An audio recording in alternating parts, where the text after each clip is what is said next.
God slayer के episode 17 के साथ हाजिर हो। तो लास्ट एपिसोड के एंड पे हमने देखा था हमारा लूली सैंडर्स की ऑफर को रिजेक्ट कर देता है। वो उसे कहता है नहीं, मैं तुम्हें 8 ट्राइग्राम की पावर्स नहीं देने वाला। तो उसे कहती है मैंने तो यहाँ पर तुमसे बहुत ही प्यार से बात की है, लेकिन मुझे नहीं लगता कि ये वाले लोग तुम्हारे साथ प्यार से बात करने वाले हैं। यहीं पर ग्रीन फॉरेस्ट से वही बुढ़ा मास्टर वापिस आता है। वो यहाँ पर अपीयर होने के बाद अपने टॉर्नेडो की पावर के साथ जाउची के ऊपर अटैक करता है, सॉरी लूली के ऊपर अटैक करता है। हार्मिंग लूली से कहती है लूली ध्यान रखो, तुम्हारे ऊपर अटैक होने वाला है। जल्दी से खींचते हुए लूली को साइड पर कर लेती है। तो बुढ़ा मास्टर वहाँ पर अपीयर होने के बाद कहता है सैंडर्स क्यों किंग, तो तुम यहाँ पर हो, मैंने तुम्हारे बारे में बहुत कुछ सुन रखा है। फाइनली आज तुमसे मिलने का मौका मिल ही गया। कि मैं लूली उस बुढ़े मास्टर को देखकर चिल्लाकर कहता है जी तो तुम हो, तुम फिर से वापस यहाँ पर आ गए। जबकि बुढ़ा मास्टर काफी खुश होता है और कहता है यंग ब्रदर कैसे हो तुम, तो हम लोग दोबारा यहाँ पर मिल रहे हैं। कि उस बुढ़े मास्टर के साथ एक और लड़की होती है, वो भी एक अवेकनर होती है। वो लड़की उनसे कहती है तुम सभी लोग कैसे हो, मेरा नाम आइज ऑफ दी हैप्पीनेस है। उसने अपनी आंखों के ऊपर कपड़ा लगाया होता है, तो वो अपनी आंखों को खोलती है तो वो अपनी स्पेशल पावर को यूज कर सकती है। सैंडर्स उन लोगों से कहती है क्या तुम लोग भी यहाँ पर 8 ट्राइग्राम को हासिल करने के लिए आए हो। मास्टर से कहता है हाँ हम लोग यहाँ पर उसको हासिल करने के लिए आए हैं, लेकिन हमारी यहाँ पर आने की वजह सिर्फ और सिर्फ 8 ट्राइग्राम को हासिल करना नहीं है, बल्कि हम लोग यहाँ पर एक और वजह से भी आए हैं। लूली की तरफ देखता है और उसे कहता है यंग ब्रदर तो मैं यहाँ पर तुमसे सीधी और साफ बात करूंगा, हमारे किंग को तुम्हारे अंदर बहुत ज्यादा इंटरेस्ट है, तुम्हें हाईली प्रेज करते हैं। इसी वजह से अगर तुम हमारे साथ चलोगे तो तुम्हारे लिए ये ज्यादा अच्छा रहेगा। तुमसे तुम्हारी 8 ट्राइग्राम की पावर्स को भी नहीं लेंगे, बस हमारे सेक्टर को ज्वाइन करना होगा, हमारे ग्रीन फॉरेस्ट सेक्टर का हिस्सा बन जाओ, हमारे किंग से एक बार मिल लो। यहीं पर सैंडर्स फिर से आगे बढ़ती है और लूली से कहती है मैं यहाँ पर अपनी ऑफर को दोबारा से दोहराती हूँ, तुम ग्रीन फॉरेस्ट गैंग के साथ यहाँ से चले जाते हो तो ये तुम्हारे लिए बहुत ज्यादा बुरा रहेगा, क्योंकि वो लोग बहुत ज्यादा बुरे हैं, हमारी तरह बिल्कुल भी नहीं है। यहाँ पर तुम्हें अपनी दोबारा से ऑफर बताती हूँ, मैं तो अगर तुम मुझे अपनी 8 ट्राइग्राम की पावर्स दे देते हो, मैं न सिर्फ इस छोटी लड़की को मुकम्मल तौर पर हील कर दूंगी, बल्कि इन दोनों मास्टर्स को भी मार डालूंगी, ताकि तुम्हें यहाँ से हानि के साथ निकाला जा सके, कोई भी तुम्हारे पर अटैक नहीं कर पाएगा। बुढ़ा मास्टर किंग क्यू की बात सुनने के बाद उसे कहता है सैंडर्स मुझे नहीं लगता कि तुम्हें हमारे ग्रीन फॉरेस्ट के बारे में इस तरह बात करनी चाहिए, लोगों को आपस में मिलजुल कर रहना चाहिए, क्योंकि अगर ऐसा होगा तो हमारे किंग यहाँ पर आएंगे हमारी मौत का बदला लेने के लिए। सैंडर्स उसे कहती है अच्छा तो अगर ऐसी बात है तो फिर तुम लोग यहाँ पर आपस में अपने मसले को सुलझा लो, तुम में से जिसके पास भी ये वाली पावर आएगी मैं उसके बाद उससे पावर ले लूंगी, ठीक है, जो भी तुम में से फाइट को जीतेगा मैं उससे बात करूंगी। और वो जल्दी से उठते हुए वहाँ से साइड पर चली जाती है। बुढ़ा मास्टर कहता है ये औरत बहुत ज्यादा होशियार है, यहाँ पर हमें लड़वाना चाहती है और उसके बाद जब विनर से फाइट करेगी ताकि उससे 8 ट्राइग्राम की पावर ले सके। बुढ़ा मास्टर लूली से कहता है जबकि वो यहाँ से चली गई है, हमें यहाँ पर डिस्टर्ब करने के लिए और कोई भी नहीं बचा, यहाँ पर तुमसे और भी कोई बात नहीं करूंगा, तुम्हें बस यहाँ पर हमारे सामने सरेंडर करना है और अपनी 8 ट्राइग्राम की पावर्स हमें देनी है और हमारे साथ चलो, हमारे किंग से जाकर मिलो। मेरे पास सिर्फ 2 ही ऑप्शन है, या तो फिर हमारे साथ चलो हमारे किंग से मिलने के लिए, या फिर मैं तुम्हें यहीं पर मार डालता हूँ और तुमसे 8 ट्राइग्राम की पावर्स छीन लेता हूँ। जानमिंग गुस्से के साथ उसे कहती है लास्ट टाइम तुम मुझसे डर कर भाग रहे थे, पर तुम अपने साथ एक हेल्पर को भी लेकर आए हो, लेकिन ये हेल्पर तुम्हारी ज्यादा मदद नहीं कर पाएगी और तुम्हें तुम्हारा मुंह तोड़ दूंगी। तो बुढ़ा मास्टर बड़ी स्पीड से जंप करते हुए उसके ऊपर अटैक करने के लिए आगे बढ़ता है और उसे कहता है तुम्हें क्या लगता है कि इस बार भी तुम मुझसे जीत पाओगी, पिछली बार भी तुम मुझसे जीती नहीं थी, बल्कि मैं खुद ही वहाँ से चला गया था। जानमिंग भी बड़ी स्पीड के साथ आगे बढ़ती है और दोनों यहाँ पर अपने अपने पंचेस को टकराते हैं और दोनों ही जल्दी से पीछे की तरफ हट जाते हैं। मास्टर के पीछे गिरने के बाद जानमिंग बड़ी स्पीड से जंप करते हुए आगे बढ़ती है और उसके ऊपर पंच मारने लगी है। वो उसे कहती है बुढ़े खुसट कहेंगे तुम कहाँ पर जा रहे हो, अभी देखो मैं तुम्हारा क्या करती हूँ। ग्राउंड के ऊपर एक जबरदस्त पंच मारती है। जब बुढ़े मास्टर को एक पंच मारती है तो वहाँ पर एक जबरदस्त धमाका होता है, जबकि हमारा लूली जल्दी से भागता हुआ दूसरी तरफ जाता है और लिटिल क्वी को एक पत्थर के पीछे छुपा देता है और कहता है तुम यहीं पर रहो, चाहे कुछ भी हो जाए यहाँ से बाहर मत निकलना, जब तुम्हें लगे कि हम दोनों सेफ हैं तब तुम बाहर आ सकती हो। लिटिल क्वी उसे कहती है ब्रदर लूली अपना बहुत ज्यादा ध्यान रखना। लूली उसे कहता है हाँ क्यों नहीं, मैं अपना ध्यान रखूंगा। जल्दी से भागता हुआ बाहर की तरफ निकलता है। वो जानमिंग से कहता है जानमिंग मैं तुम्हारी हेल्प करने के लिए आ रहा हूँ। जैसे वो भागता हुआ उसकी हेल्प करने के लिए जा रहा होता है, उसी वक्त वो दूसरी लड़की आइज ऑफ द हैप्पीनेस उसके ऊपर अटैक करती है। जानमिंग ने जहाँ पर उस बूढ़े मास्टर को पंच मारा था वहाँ से नीचे का ग्राउंड फटता है। ग्राउंड के फटने के बाद मास्टर उस ग्राउंड के अंदर से बाहर निकलता है। वहाँ पर एक जबरदस्त धमाका होता है। जानमिंग पीछे की तरफ गिर जाती है। गिरने के बाद जब वो सामने की तरफ देखती है तो बुढ़ा मास्टर साइज में काफी ज्यादा बड़ा हो चुका है, उसका साइज अब एक बहुत ही बड़े जायंट जितना हो चुका है। जानमिंग से कहता है लास्ट टाइम मैंने अपनी फुल स्ट्रेंथ को यूज नहीं किया था, लेकिन इस बार मैं अपनी फुल स्ट्रेंथ को यूज करने वाला, इस बार देखो मैं तुम्हारा क्या करता हूँ। जानमिंग उसका साइज देखने के बाद से कहती है इससे क्या फर्क पड़ता है, बस तुम्हारा साइज ही थोड़ा सा बड़ा हो गया है। तुम मेरा एक पंच को नहीं खा पा रहे थे, अब लगता है कि तुम मेरे 2-4 पंचेस तो सह लोगे। मास्टर भी इस बात से काफी ज्यादा गुस्सा हो जाता है। लूली जहाँ पर दूसरी तरफ उस लड़की के साथ फाइट कर रहा होता है आई ऑफ दी हैप्पीनेस के साथ, वो अपनी पावर्स को रिलीज करते हुए उसके ऊपर स्ट्राइक्स लगा रहा होता है, लेकिन वो बड़ी आसानी के साथ उसकी स्ट्राइक्स को अवॉइड कर लेती है और साथ साथ उसे कह रही होती है कि तुम तो बहुत ज्यादा स्लो हो। वो बार बार उसके अटैक्स को अवॉइड कर लेती है और साथ साथ उसे कह रही होती है कि तुम बहुत ज्यादा स्लो हो, तुम मुझे कभी पकड़ नहीं पाओगे। लूली कहता है मुझे लगता है कि इसकी आंखों के साथ कोई ना कोई तो मसला है, हालांकि इसने अपनी आंखों के ऊपर पट्टी लगाई हुई है, लेकिन फिर भी मेरी अटैक्स को ये बड़ी आसानी के साथ डॉज कर रही है, वो भी बहुत ही कम मूवमेंट के साथ, जैसे कि सब कुछ साफ दिखाई दे रहा है। ब्लड की पावर भी ज्यादा देर तक टिक नहीं पाएगी, मुझे जल्दी से जल्दी इस फाइट को खत्म करना होगा। हमारा लूली वहीं पर खड़े खड़े अपनी ब्लड की पावर को गैदर करता है। इस बार वो बहुत सारी पावर्स को एक साथ यूज करने वाला है। हैप्पीनेस भी ये देखकर बहुत ज्यादा हैरान होती है और कहती है ये यहाँ पर क्या कर रहा है, ये बहुत सारी पावर्स को एक ही जगह के ऊपर इकट्ठा कर रहा है, अभी आगे ये क्या करेगा। लूली अपने दोनों हाथ में अपने ब्लड की के ब्लेड्स बनाता है और बहुत सारी स्ट्राइक्स लगाने के बाद आगे गुजर आता है। कहता है जबकि मैं यहाँ पर तुम्हें स्पीड में नहीं हरा सकता, तो फिर यहाँ पर मुझे ओवरवेलमिंग पावर को यूज करना पड़ेगा। मुझे लगता है कि तुम्हारी आंखों की कोई ना कोई तो लिमिट होगी, तुम हर तरफ तो नहीं देख सकती। लूली की काफी सारी स्ट्राइक्स होती हैं, वो इन सारी की सारी स्ट्राइक्स को अवॉइड कर रही होती है अपनी आंखों की मदद से। वो इतनी सारी स्ट्राइक्स को देख सकती है, लेकिन इतनी सारी स्ट्राइक्स को तो नहीं देख सकती क्योंकि वहाँ पर स्ट्राइक्स बहुत ज्यादा होती हैं। वैसे कुछ स्ट्राइक्स उसकी बॉडी के साथ हिट होती हैं। साथ ही वो लूली से कहती है ये तो कुछ भी नहीं है, इतनी सारी स्ट्राइक्स को तो मैं बड़ी आसानी के साथ हैंडल कर सकती हूँ। उसी वक्त एक स्ट्राइक उसकी चेस्ट के ऊपर लगती है, सामने वाली साइड से उसके कपड़े फट जाते हैं और उसकी बेचारी के कपड़ों के फटने की वजह से उसकी चेस्ट नंगी हो जाती है। वो जल्दी से अपनी चेस्ट को छुपाते हुए कहती है कमीने घटिया कही गई, ये तुमने क्या किया, तुमने ये जानबूझकर किया है। और साथ ही वो सोच रही होती है लगता है कि मैंने यहाँ पर उसको कुछ ज्यादा ही कम मांग लिया, ये तो काफी ज्यादा पावरफुल लगता है। अगर मैंने यहाँ पर छोटी सी कोई और गलती की तो मेरे ऊपर की बजाय नीचे के कपड़े भी फाड़ देगा, इसलिए मुझे जल्दी से जल्दी इसको हराना होगा। दूसरी तरफ हमारे जानमिंग उस बड़े से जायंट बुड्ढे के साथ फाइट कर रही होती है। साइज बड़ा होने के बाद अब उसकी पावर्स भी पहले से काफी ज्यादा बढ़ चुकी हैं। वो उसे किक मारते हुए पीछे की तरफ गिरा देता और कहता है तुम तो बहुत ज्यादा वीक निकली। जानमिंग उसे कहती है यहाँ पर वीक मैं नहीं बल्कि वीक तुम हो, सिर्फ मसल से बने हुए एक बड़े से जायंट हो,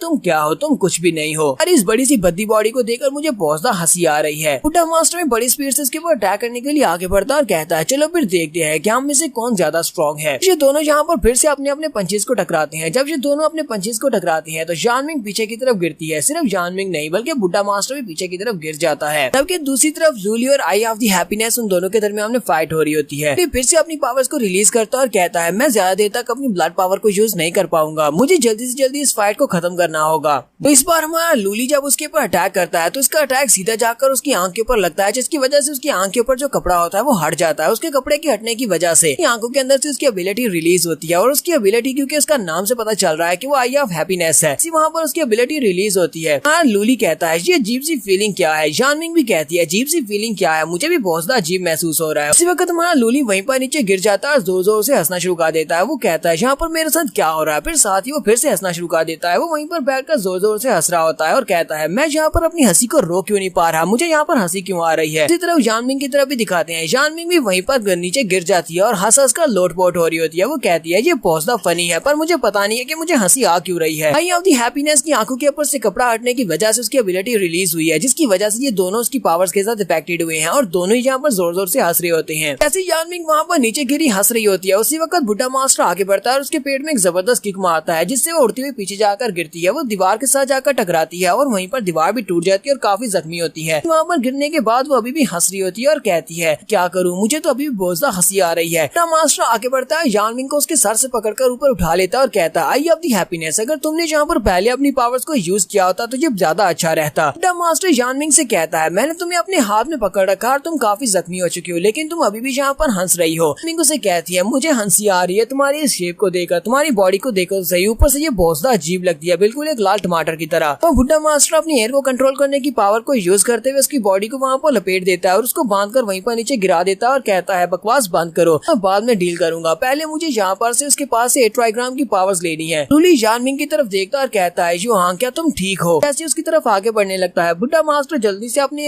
एयर को कंट्रोल करने की पावर के साथ एक स्ट्रिंग बनाता है और उसे गले से पकड़कर ऊपर हवा में उठा लेता है। बुड्ढा मास्टर लूली से कहता है बस करो, अब यहाँ पर रेजिस्ट करना बंद भी करो, मैं सिर्फ तुमसे यही तो कह रहा हूँ कि जाके हमारे किंग से मिलो, हमारे किंग से मिलो, उसके बाद तुम्हें समझ आ जाएगी कि हमारा किंग कितना महान है, उसे मिलकर बहुत ज्यादा खुश होगे। कि आई ऑफ द हैप्पीनेस उसे कहती है इसके साथ इस तरह की बातें करना बंद करो, बस इससे लो और यहाँ से निकलते हैं। यहीं पर हमारे जाओजी को अपने पास की एक मेमोरी याद आती है जहाँ पर उसे किसी ने पूछा था अगर कभी गार्ड्स के साथ तुम्हारा सामना आता और गार्ड्स तुम्हें कहते हैं कि तुम्हारी एक विश को पूरा किया जाएगा तो तुम कौन सी विश मांगोगे। तुम एक बहुत ही पावरफुल और स्ट्रॉन्ग अवेकनर बनना चाहोगे, एक लग्जरी लाइफ जीना चाहोगे इस एपोकैलिप्टिक वर्ल्ड में, या फिर तुम ऐसा चाहते हो पूरी की पूरी इस दुनिया के नए किंग बन जाओ और तुम्हारे हैरम में बहुत सारी खूबसूरत लड़कियां हो। उसे कहता है नहीं मैं ऐसा बिल्कुल भी नहीं सोचता, मैं चाहता हूँ कि दुनिया फिर से वैसी हो जाए जैसी पहले हुआ करती थी, फुल नॉर्मल जैसी पहले हुआ करती थी। इसी के साथ ही लूली के पास विंडोज ओपन हो रही होती है। उसे कहा जा रहा होता है कि होस्ट की बॉडी इस वक्त बहुत बड़े खतरे में है, होस्ट इस वक्त मर भी सकता है। वो बुड्ढा मास्टर उसके गले को और ज्यादा टाइट किया जा रहा होता है। आई ऑफ द हैप्पीनेस बुड्ढे मास्टर से कहती है बुड्ढे मास्टर तुम कर क्या रहे हो, क्या तुम इसे मारना चाहते हो। अगर ये लड़का यहाँ पर मर जाता है तो हम लोग कभी भी इसके पास से 8 ट्राइग्राम की पावर्स नहीं ले पाएंगे और ना ही हम इसे किंग के पास लेकर जा पाएंगे। कि हमारा लूलिया अपने सिस्टम से कहता है मैं तुम्हें ऑर्डर देता हूँ जल्दी से मेरी 8 ट्राइग्राम की पावर्स को एक्टिवेट करो, क्योंकि ये इसे फोर्सफुली एक्टिवेट कर रहा है जिसकी वजह से इसकी बॉडी डैमेज हो सकती है। साथ ही लूलिया एक जोरदार चीख मारता है, सिस्टम से कहता है जल्दी से इसको एक्टिवेट करो। यहाँ पर हम लोग अपनी एपिसोड 17 का एंड करेंगे। नेक्स्ट एपिसोड में देखेंगे क्या हमारा लूलिया अपनी 8 ट्राइग्राम की पावर्स के साथ इन तीनों को यहाँ पर हरा पाएगा या नहीं। एपिसोड की एक्सप्लेनेशन अच्छी लगी हो तो कमेंट करके जरूर बताइएगा। चैनल को सब्सक्राइब कर दे, वीडियो को लाइक और शेयर कर दें। शुक्रिया।